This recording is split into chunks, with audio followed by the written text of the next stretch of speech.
ایک طریقہ یہ بھی ہے جسے ہم تعویذ کہتے ہیں. تعویذ اصل میں آز یعوذ سے باب تفعیل ہے. عوض یعوذ.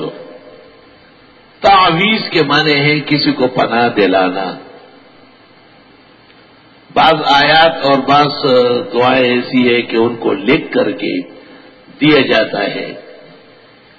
اللہ کی شان ہے کہ وہ کلمات معنی بنتے ہیں، رکاوٹ بنتے ہیں، شر کے لیے، فساد کے لیے، بیماریوں کے لیے، تکلیفوں کے لیے. کہتے ایک بہت بڑے بزرگ کے پاس ایک بچی آئی کہ جی میری امی بہت بیمار ہے. ہندوستان کی زبان میں عالم کو ابا جی کہتے ہیں، بڑے ابا.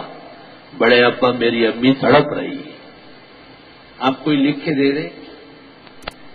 وہ بزرگ سر پہ ہاتھ پکڑ رکھ کے بیٹھ گئے. اف، اور غمگین ہو گئے بہت زیادہ.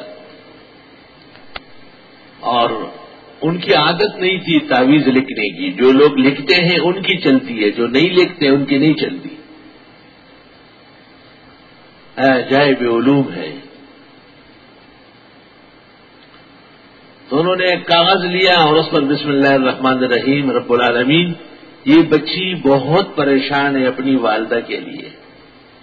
ان کی والدہ تڑپ رہی ہے، جو اس سے دیکھا نہیں جاتا اور مجھ سے سنا نہیں جاتا. اے سننے قبول کرنے والے، اس کی امی کی تکلیف دور فرما لے. اور بند کر کے دے دیا، وہ ٹھیک ہو گئی. اللہ اکبر. ایسے اخلاص. لا الہ الا اللہ.